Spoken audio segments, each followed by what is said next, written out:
Good afternoon. Well, did you get any sleep after staying up for the Jays game? It's a slog for many. The Dodgers have taken the lead in the World Series after a grueling baseball marathon that ended just before 3 a.m. after 18 innings. High fly to center. Varsho back.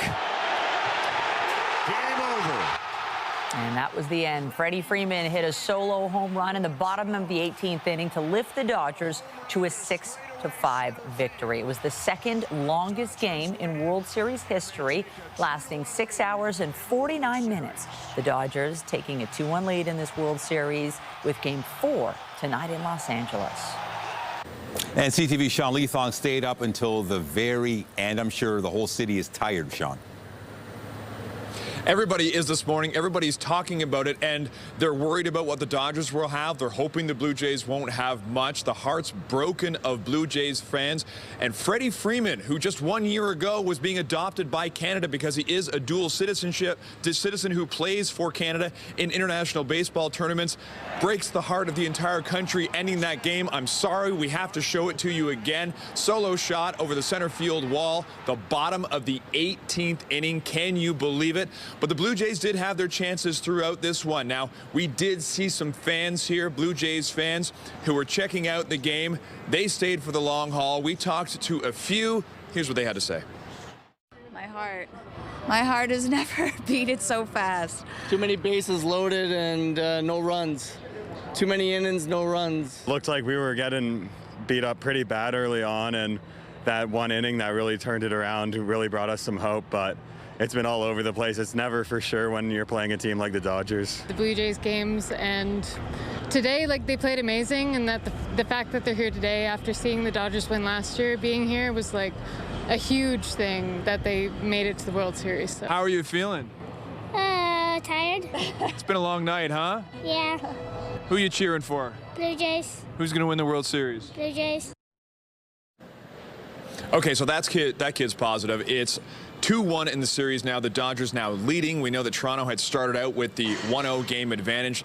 The Dodgers taking 2. This one was an incredible fight. As you mentioned, the second longest in time game in World Series history, tying the longest game in history as far as innings go.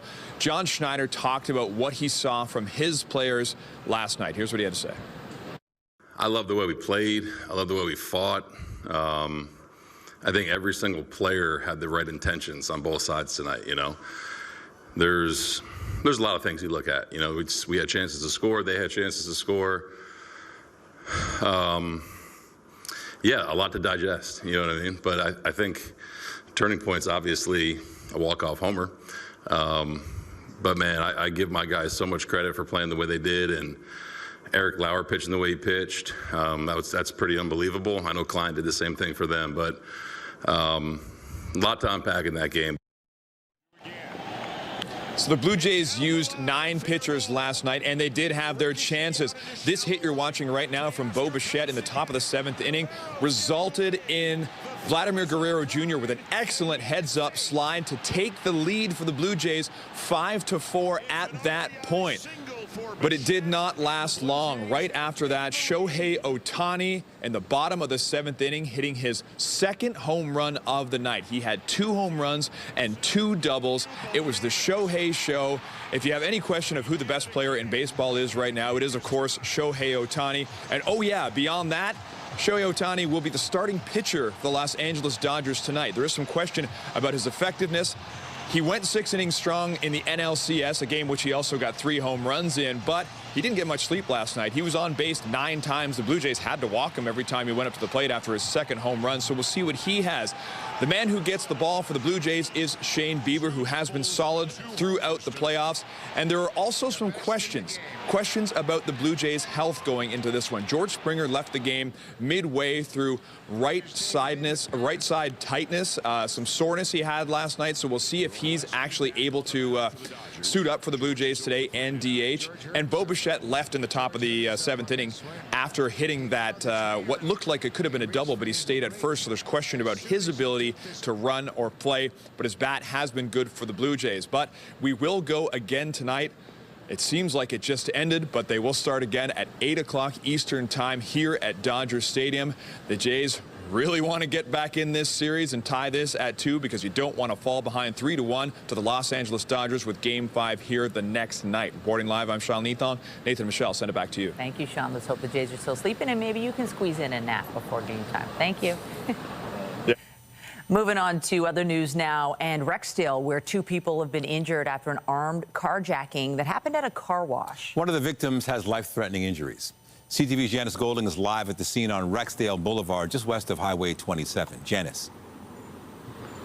Hi, Nathan. Yes, a man and a woman were taken to hospital overnight after they were shot at here at a car wash in Etobicoke. Now, police say that the incident occurred just before 2:30 a.m. The victims were actually exiting a car wash here at Rexdale Boulevard near Highway 27 when an unknown number of suspects approached them. Paramedics say they were called to the area for an assault and possible shooting and found a man and a woman.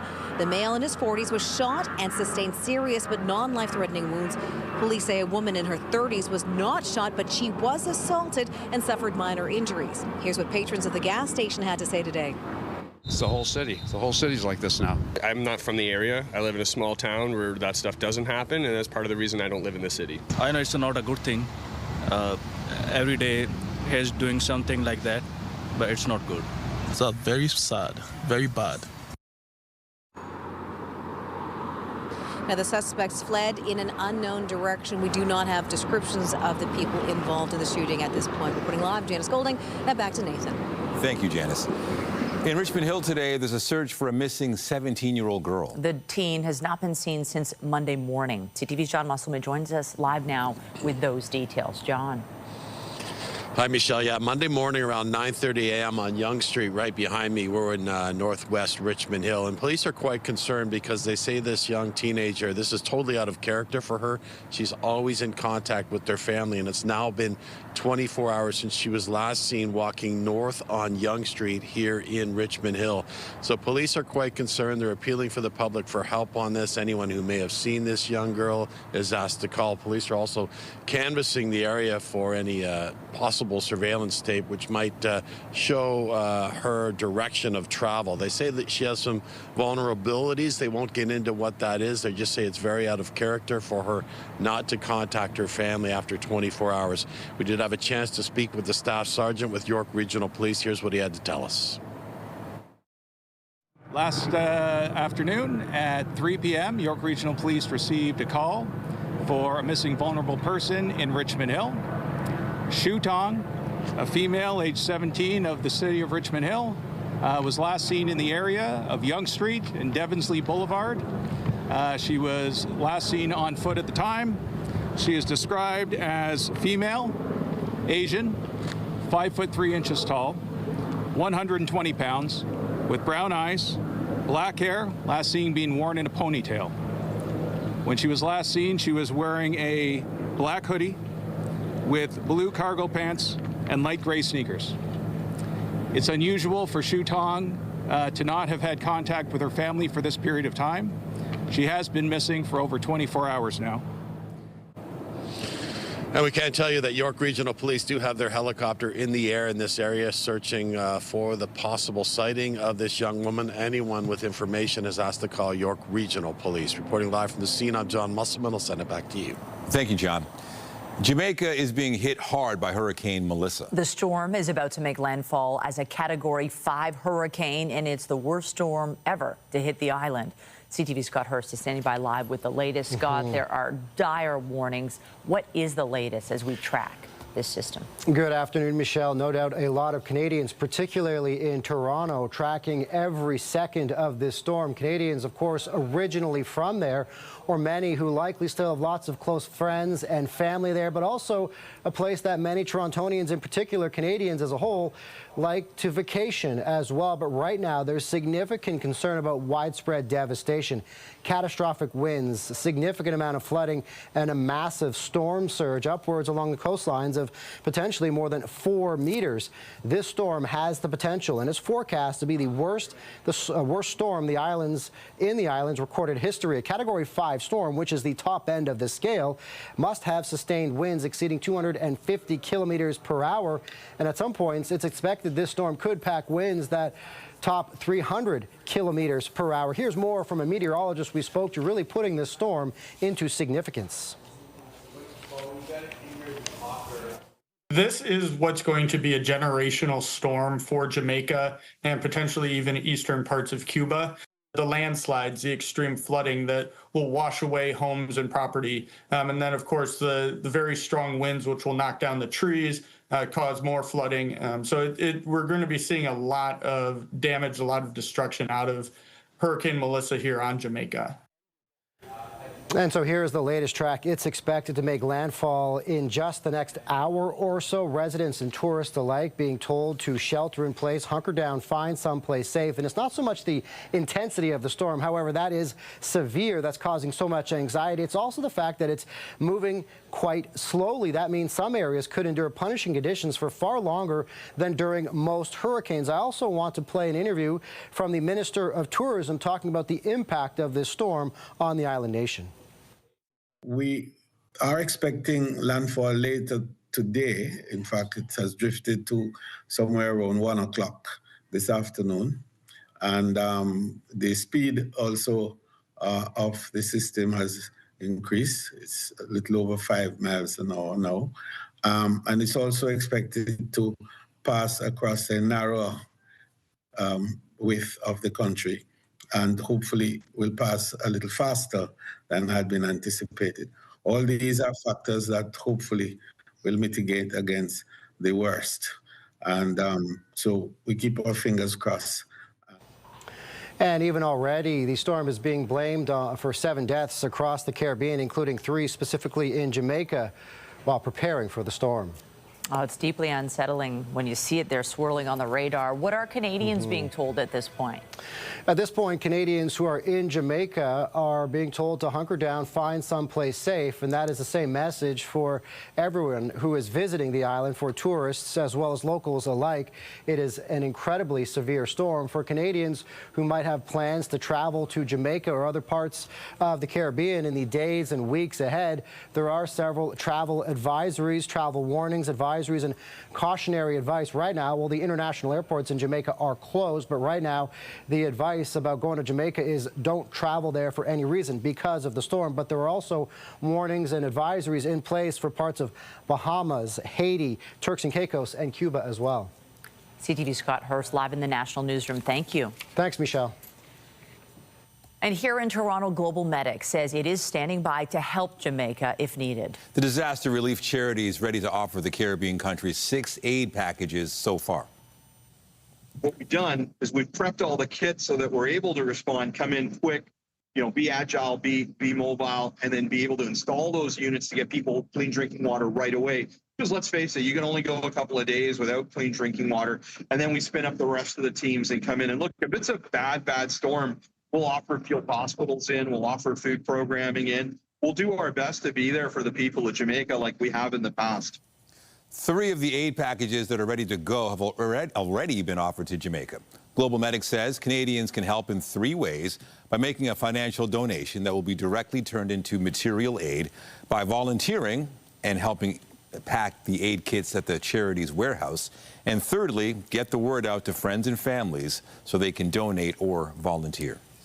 And what a contrast when you compare what's happening over there to here in Toronto. Sure, we have cloud cover, a little bit of unsettled conditions today, but this is just typical for October. Lindsay Morrison is here with what we need to know, and I know you are monitoring Hurricane Melissa as well. Well, absolutely, Michelle. And it's so critical at this time because the storm is about to make landfall, as we've mentioned. You can see the scope of Melissa. It's been impacting Haiti for days now. Often the heaviest rain is on this east side of the hurricane, but the most dangerous part of a hurricane is often the eye wall. So here's the eye. It can be quite calm in the center of it, but the outer edge of that eye, as it moves over land, that is considered landfall. And look, it's just about to happen in Jamaica. Just to put it all into perspective, we've got Montego Bay a little bit to the north, Ocho Rios and Kingston about here. So landfall appears imminent at this time as a Category 5 hurricane. The National Hurricane Center calling this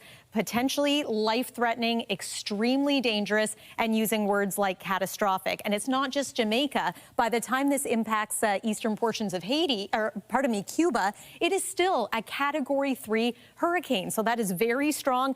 2 by the time it sweeps across the Bahamas, and then eventually maybe even impacting Bermuda as a Category 2 hurricane. So right now we're talking about a 5, though, that results in catastrophic flooding, landslides, widespread power outages, structural damage as a result of those winds as well. So we will continue to monitor, Melissa, throughout the hour. There's that cloud cover that we saw on our live shot. Once again, an east wind, partly to thank for that, off of Lake Ontario here in Toronto. Our current temperature is 9 degrees. We'll take you through the forecast heading into the weekend coming up. For now, Michelle, back to you. Thank you, Lindsay. Well, there is justice for the family of York Regional Police Officer Travis Gillespie, who was killed in a Markham crash in 2022. A Newmarket court found the driver of the other vehicle guilty of dangerous and impaired driving. CTV's Mark Arcelidis has the story. Hao Zhu walked out of the Newmarket courthouse and covered his face with a medical mask, moments after being found guilty of dangerous and impaired driving, causing the death of 38-year-old York Regional Police Officer Travis Gillespie, who was on his way to work the morning of September 14, 2022, when Zhou, behind the wheel of his black Porsche Cayenne, crossed 2 lanes of traffic along Major Mackenzie Drive East and crashed head-on into the white Honda Accord driven by Gillespie.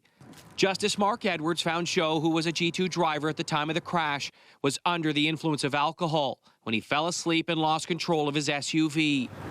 In attendance, Gillespie's loved ones, including his mother, Lori, who said she's happy Zhou was found guilty after 3 long years waiting for justice. Travis was killed in the prime of his life, just taken out by someone who chose to drink and drive. And the only thing that I have to say right now is, and this isn't just for my son, this is for all the parents who've lost children or spouses, partners, anybody. Don't drink and drive, it kills. The court heard Zhou had a blood alcohol concentration of 0.08 2 hours after the crash. G2 drivers cannot have any alcohol in their system. During trial, the defense argued Zhou, while under continuous police observation for 3.5 hours after the crash, did not have any of the classic signs of impairment, including flushed face, slurred speech, or lack of comprehension. Justice Edwards wasn't convinced by the defense and found Zhou guilty. Neither Zhou nor his lawyer offered comment on the judgment. Zhou was scheduled to return to court in January for the start of his sentencing hearing. Mike Arcelidis, CTV News, Newmarket. Toronto police are searching for 2 men in connection with a series of distraction thefts involving ATMs and stolen debit cards. The incidents occurred back in March in the pharmacy in Eglinton area. Toronto police tell us the suspects attended multiple bank machines and watched victims input their PIN. The victims were followed, distracted, and their debit cards were taken. Then money was withdrawn from their accounts using the stolen cards. Constantine Claudio Paraschiv is wanted for 11 counts related to fraud, and Silvio Romeo Florian is also wanted. At Queen's Park, the Ford government wants to scrap fixed election dates and increase the limit for political donations. The legislation aimed at making the changes was introduced yesterday. Ontario's Attorney General described fixed date elections as American style and says doing away with them will better position the province to respond to changing circumstances and threats. The current rules still allow governments to call elections sooner.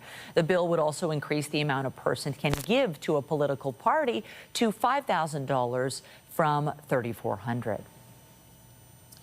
There's a move by the Ford government to make it more affordable for first-time buyers. In next week's fall economic statement, Ontario will match a federal promise to take some taxes off new homes.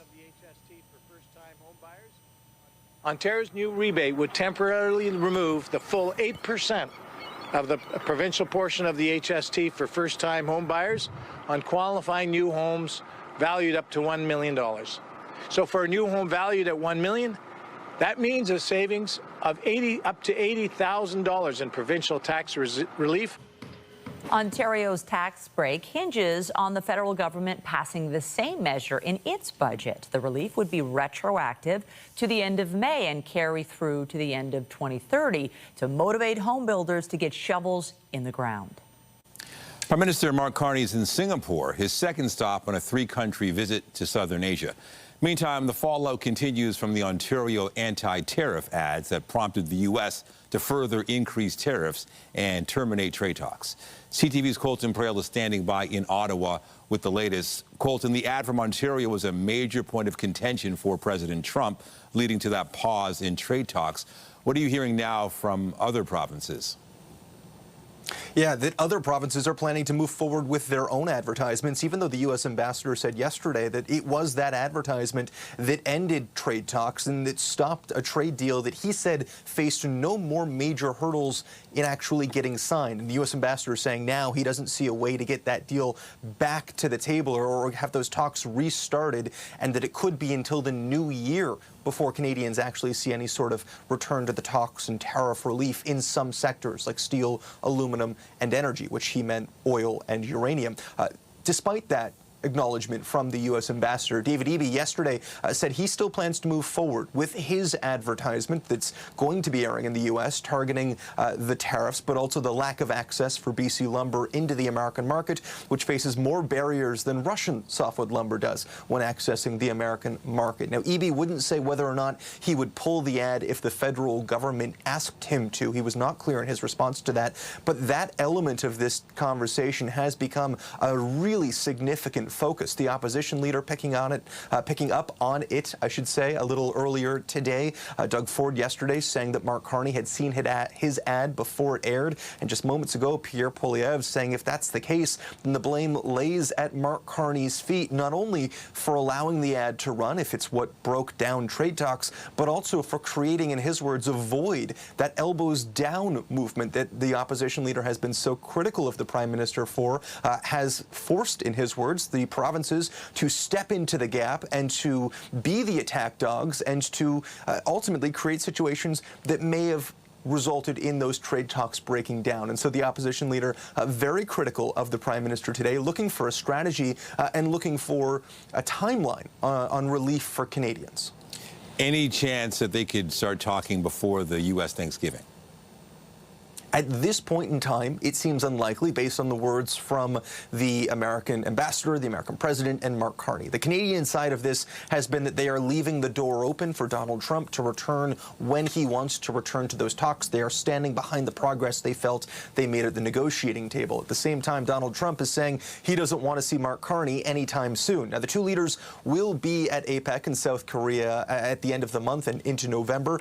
There are no plans for them to meet. However, they will both be there, and so that there are opportunities and there is time between now and then for things to shift. It's not to say they are cemented in stone, but the public messaging at this point in time from the American side is that they need time for this to cool off. Meanwhile, Canada is seemingly content to simply allow that to happen, which means Canadian companies in the meantime are continuing to pay those tariffs. All right, CTV's Colton Prale in Ottawa. Thank you.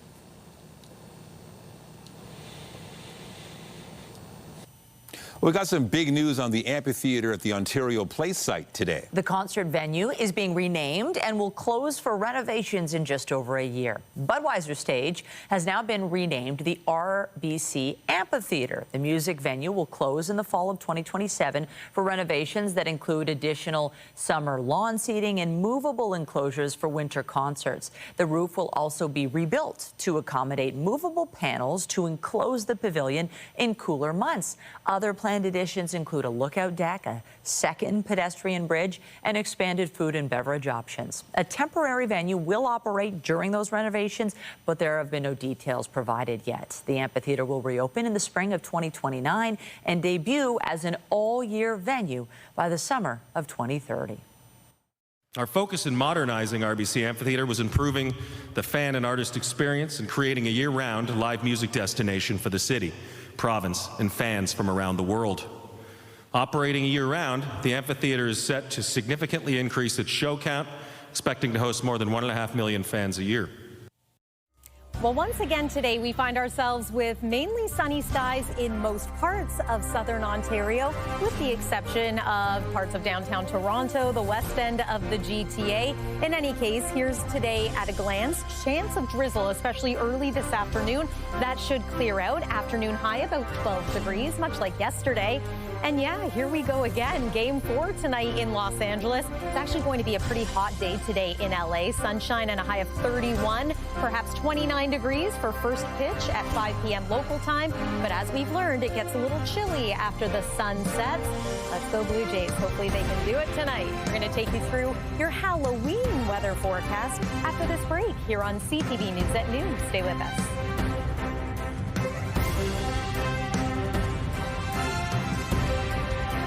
When you see it happen, send it to CTV News. Text 10400. From your screen to ours. Text 10400.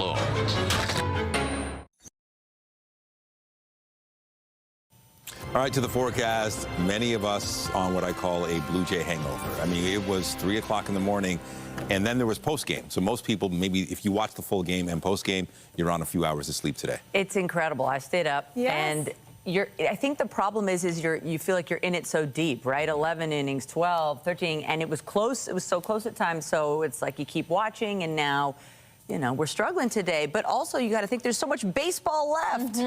Well, and in our case, I think that's a good thing, that there's still more baseball left. So that was only game 3. Game 4 is tonight. There's going to be another one in LA tomorrow. So yeah, we're just going to get back to it, aren't we? Yeah, for me, I did fall asleep before the game was finished, but I have a child who woke me up just in time to see when the game was coming to an end. And weather-wise today, yeah, depending on where you're joining us from, the sun may be waking you up a little bit, but we do have some cloud cover around the GTA. And as the week goes on, we're going to get into some wet weather as well. Weather is brought to you by the Presler Law Firm Injury Lawyers. You don't pay unless they win. Before we get to that, I have to show you the sunrise this morning. So we've been talking about this lake effect band of cloud over Lake Ontario. Look how spectacular that looks as the sun was coming up early this morning. It hasn't resulted in a whole lot of wet weather around the GTA, but again, it's created just enough of a cloud deck to maybe mute the sun a little bit and make it feel a little cool at times as well. Look at that shot of our city. Very cool. The CN Tower up in the clouds there. Let's begin first with the temperature part of your weather story. We are going to be seasonal today and tomorrow, so that's some good news. But as we inch closer to the beginning of November, it's going to start to feel very much like the new month. We're at 9 degrees right now, but it's 13 this hour in Windsor, 10 in Muskoka, and 11 in Trenton. Our forecast daytime high for today is 12, which is on the warm side of seasonal. Norm for this time of year is about 11. Here's a look at what you can expect this evening. Partly cloudy skies, hanging on to double digits, but then overnight dropping to about +3. Near freezing in Orillia, once again below freezing in Bancroft, Peterborough, Parry Sound. Tomorrow's highs very similar to today, and I do expect that we will see more in the way of sunshine across the board, maybe a little bit of cloud in the morning, but that too is expected to clear. So there's that cloud cover that I'm talking about, downtown Toronto and then around the Golden Horseshoe, possibly even into Niagara or portions of the region. Elsewhere, though, it's sunshine, high pressure at play. There is, however, a low pressure system that we're watching at this point for Thursday and possibly into Friday. So here's how that plays out. Again, into Thursday, we see it approaching from the south. This is going to result in widespread showers or widespread rain, and it could be a pretty decent amount of rain. Here's a little bit of an idea of how much could fall by the time we reach Friday morning. So this is going to make things a little tricky for trick-or-treating. There's your Halloween forecast. 7 for the high, 4 for the low, and then cloud cover and cooler conditions follow us into the weekend. That's the weather for now. Nathan, over to you. Thank you, Lindsay. With the Jays in the World Series playoffs, there's a new take on an old song that's aimed at rallying the fans. Let's Go Blue Jays has a new sound thanks to a Toronto rapper. CTV Jessica Smith joins us now from the studio. I've heard some of this. It sounds great. The song has been like bumping in my head for a long time, and I actually used it on my own social media before I even knew who made it. But I'm standing with Azim, local Scarborough rapper, shout out, and the one and only Shaw Claire. Yes. I have to ask you, Azim, how did this all come about? Because I feel like you came up with the song really quickly, it came out, and then it was trending everywhere on social media. Well, a lot of people don't know this, but we made this song before the hype started. Like, we released it in the beginning of the season because I was just inspired by this team. I went to the World Series in 92, 93, so I was like, the vibe of this city it's similar to what it was back then. So I was very inspired, got in the studio, but for me, you know, I had to add this Toronto iconic part of it, and what artist represents Toronto more than this man, right? So Shocks was a big part of that track. So salute to Shock Lair. I was glad to bring another Scarborough Mans on the track and represent, you know? Shout out to the Scarborough Mans. But Shock Lair, I have to ask you, I mean, I am a huge fan. I know you are legendary in music in this country, but how did it feel to kind of put this all together and then be like, okay, this is really something and people are jumping onto this? Oh, it felt great just being from Scarborough, being a Toronto guy, watching the Jays back in '85 when they first got the pennant and everything, and working at the the C&E grandstand, being the guy running the hot dogs to the concession stand and watching the Jays play and everything like that. So being a part of this track and Azim hitting me up and saying like, hey, yo, let's do something. Like you said, we did it for the beginning of the season, and to see at the end of the season now this is just kind of built up so big. It's great, and it's great for everybody in the whole country of Canada, for sure. I mean, they're playing it right now. It is such a catchy song. I find myself kind of vibing to it. After last night, obviously 18 innings, that was insane. How are we feeling going in towards this next game tonight? Do you think the song is going to help push people to like really cheer on the Jays and kind of get into the zone? Because I myself, we're all a little stressed after last night. It's best of 7. We need to keep the vibes positive, no negativity. We're going to do this. Chalks predicted it in 6. I predicted it in 7. But I think, no, we got this, right? Like, absolutely. So, no, it's beautiful to see everybody coming together, and the vibes are beautiful. The vibes are beautiful. Thank you guys both so much. I appreciate you. I appreciate you're going to send things back to the studio. Let's go, Jays! Hey, hey, keep the fabulous music coming. Appreciate it. And after the break, a heartbreaking story about a couple losing their entire life savings, a staggering amount lost to scammers. Pat Foran will have Consumer Alert. Fraud and cybercrime cost Canadians more than $630 million last year in various scams, and many of the victims are seniors. A couple contacted CTV News to say what started as a pop-up on their computer screen ended with them losing their life savings. CTV's Pat Foran has the details. In Brantford, a couple were living their lives and enjoying their retirement, but in March, while using their computer, a warning popped up. I couldn't get rid of it. I tried Control-Alt-Delete, and it wouldn't go away. It wouldn't turn off. The man and woman, both in their 70s, asked us not to identify them as they're still coping with losing their entire life savings. When they called the number on the screen, they were told their accounts had been hacked, and it appeared he was involved in criminal activity. My SIN number had been compromised and was being used for money laundering by a criminal organization that was involved in child pornography, human trafficking, and drugs. They were told their money in the bank was at risk of being stolen and they needed to get it out to protect it. After 2 months of grooming the couple with daily calls, they told them to take their money out by purchasing gold bars and to put some in a Bitcoin machine. They purchased $900,000 in gold and over $100,000 in Bitcoin. The criminals said they would hold on to the money to keep it safe and give it back when the investigation was complete. Despite warnings from their bank, they still went through with it. But our financial advisor warned us. Yeah. She said, oh, this sort of sounds like fraud. Eventually, when they had no more money to give, the scammers cut off all contact with them. That's when they realized they'd been duped. Oh, we're devastated. It sounds very foolish that somebody would do something like this, but it was the trust that was built up over 5 months. Every day, Canadians are losing their life savings. The Canadian Association of Retired Persons, CARP, says banks need to do more to protect vulnerable seniors from scams. Canadian banks should be doing more beyond education, but really setting up the infrastructure to protect seniors. The couple says they're now financially ruined, and the chance of recovering any of the funds is almost zero. It was money that we invested over our lives. It was money that we inherited. It was money from the sale of our house. It was money we were going to leave our son. Pat Foran, CTV News. Back to the excitement over the Blue Jays in the World Series. CP24 spoke with a GTA man who had a front row seat for both the 92 and 93 Jays World Series championships. Darren Kritzer was 16 years old when he started working for the team as a ball boy and a bat boy, and he was on CP24 Breakfast this morning. Darren Kritzer was a Blue Jays bat boy back then, but this morning he's all grown up and on the couch with us to talk more about his memories and, of course, look at the current team. Darren, it is great to meet you, and thanks so much for getting in touch with us to talk about this. I love these pictures you shared with us here. It must bring back so many remarkable memories for yourself here. Like, what's been going through your mind and emotionally over the last several days? It's just been unbelievable, right? Just to go back. Started in 92, win the World Series, come back again, 93, win the World Series. Just what a way to start work. So you're there for every game? Every game. Yeah. Every game, yeah. And 92 was really cool. They took us to Atlanta. So we really felt part of the team all season. And then to go on the trip as well was outstanding. 93, being the bat boy, obviously Carter hit that home run. Yeah. It was just like, whoa. Like, what am I going to do here? I have to celebrate, but I got to get that bat, right? That was the job, right? To still get that bat. So, yeah, but bringing back so many memories. So many people have reached out from back then.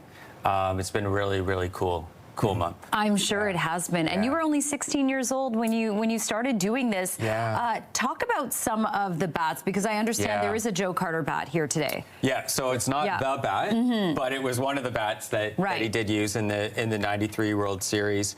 One of my favorites, John Olerud, from one of those runs there.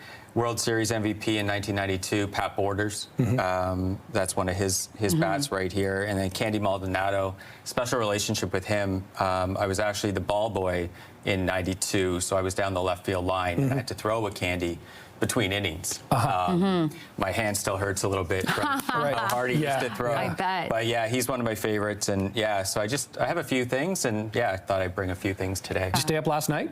Yeah, that was a tough one. So I did watch I saw the homer on my phone. So I was a bit back and forth, knowing I was coming in to talk to you guys today. But what a night. What a night. Very quickly, when you looked, I mean, you had a front row seat to the 92-93 championship team. When you look at them closely, how they played, I know you were focused on your job. And then you look at the team today, do you think that the Blue Jays, our Blue Jays today, has what it takes compared to what you saw back then? Yeah, it's very, very similar. I know they keep talking about how close the team is. That's how it was.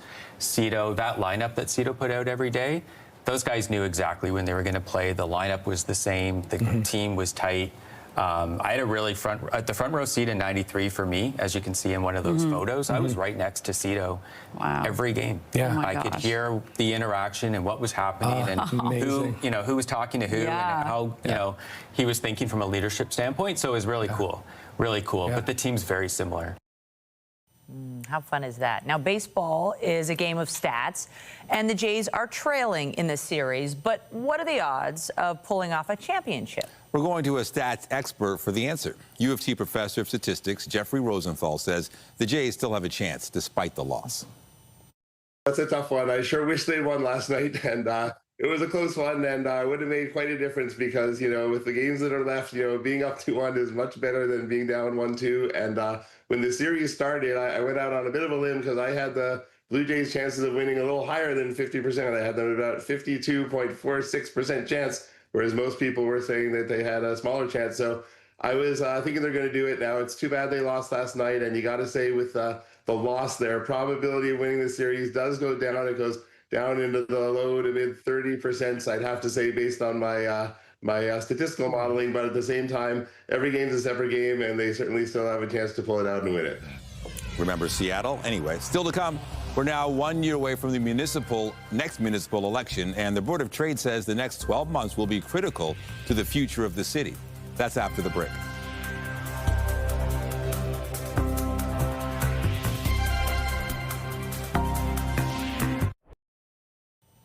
We're learning more about the front row hockey tickets Ontario's Minister of Labour shared with a friend whose company happened to get millions of dollars from an Ontario government skills development fund. As CTV's John Woodward reports, there are new questions about the minister's explanation. There's David Piccini in glass seats at a Maple Leafs game in 2023, and there's Peter Zacharow, a director of a company that would later get millions from the Skills Development Fund after Piccini became the Labour Minister. Ontario's opposition painting this as another example of favoritism in the $2.5 billion fund that has seen at least $100 million go to groups that endorse the Ford government, a process Ontario's Auditor General has called not fair, transparent or accountable. We keep peeling the onion, and the more we peel, the more rotten it is. Piccini denied special treatment in that game, saying in a statement, Minister Piccini is a lifelong sports fan who buys his own tickets to games. Similar tickets retailing for over $1,000 each. CTV News has learned through two sources that those hockey tickets in question are actually seasons tickets. They've belonged to the Zacharow family for decades. All that makes Piccini's claim that he paid for his tickets a little more complicated. We followed up with Piccini's office, asking him if he paid the Zacharow family back and how much. They told us Minister Piccini has already publicly responded to these questions, perhaps referring to our recent exchange with him. Did you pay for those hockey tickets? I did, and our stats Those hockey tickets they belong to the Zacharow family. Did you pay to the Zacharow family for those hockey tickets? Our stats are showing that we have more women in the trades today than at any point in modern history. So no answer on whether you paid for the hockey ticket. Those specific seats, that specific seat. Did you pay for that specific seat? On this, and when I go away on personal family vacations, I pay for that too. I would think that the Integrity Commissioner would reach out and say, hey, what's going on here? York University professor Ian Stedman says if Piccini got a deal from a friend, he should have declared a gift. But records show that didn't happen. You can go to the game with your buddies all the time and just pay them back by buying beer and wings.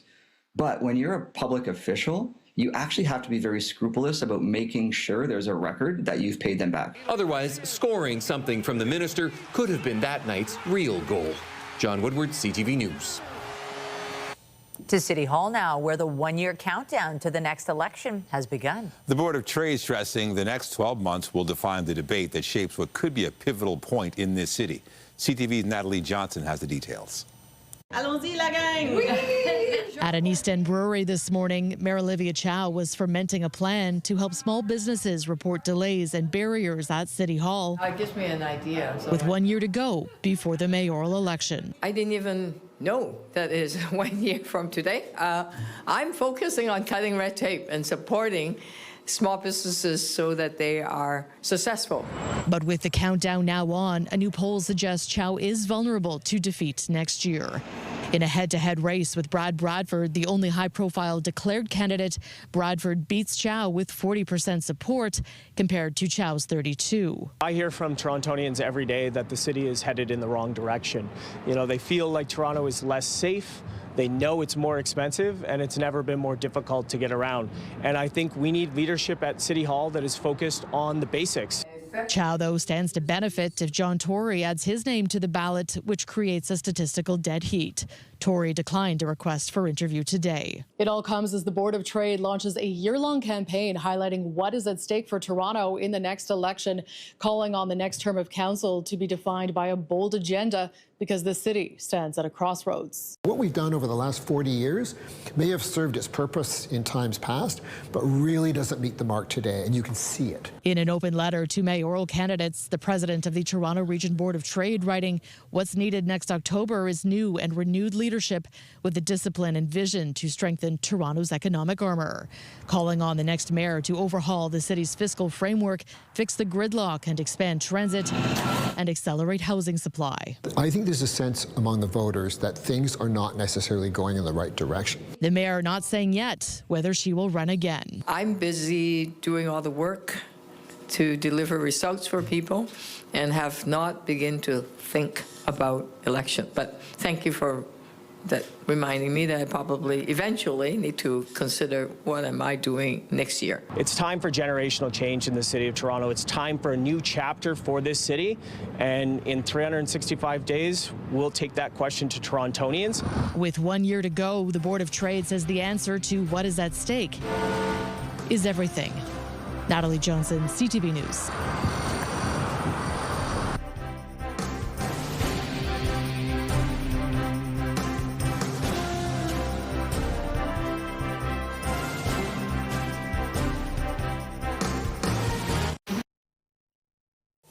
Apple is now worth $4 trillion. The company's stock tumbled earlier this year as it navigated a myriad of challenges. But Apple's rebound can be taken as a sign the iPhone is still enough to excite consumers and Wall Street. The new record for the company comes in a blockbuster year for tech stocks as the AI frenzy has sent tech giants soaring to new heights. And at this hour, we return our attention to Jamaica, where Hurricane Melissa is making landfall this hour. We have Lindsay Morrison here who's been keeping an eye on the situation, and certainly it is absolutely frightening, the magnitude of this storm. Yeah, a lot of times the hit's not direct, but in this case, we're talking a direct hit, which is a concern. Very much direct. And this storm has been impacting the island of Jamaica for hours and even days in some parts of the Caribbean. But we know that the eye wall is the most dangerous part that appears to be making landfall right now near an area called Black River. Unfortunately, Montego Bay is in the path of that eye. So this is something we're going to continue to watch through the rest of the afternoon. Words like catastrophic being tossed around. And this is pretty devastating, not just for people there, but people with loved ones there, and of course for the tourism area as well. There's one more look at the track of this storm as we make our way through the next couple of days. Overnight tonight here in Toronto, we fall to a low of 3 degrees. Tomorrow's high is going to be about 12 with a mix of sun and cloud, that cloud cover clearing. And here's a look at our Halloween forecast. Could be a little tricky for Friday night with some rain and some cooler temperatures. Nathan and Michelle. Thank you, Lindsay. And that is CTV News at noon. Remember, you can get Toronto's breaking news all day long on CP24 and at ctvnewstoronto.ca. For Lindsay Morrison and the whole team here, have a pleasant afternoon. I'm Michelle Dubé. And I'm Nathan Downer. Be sure to join us later for CTV News at 5 and 6. Have a great afternoon.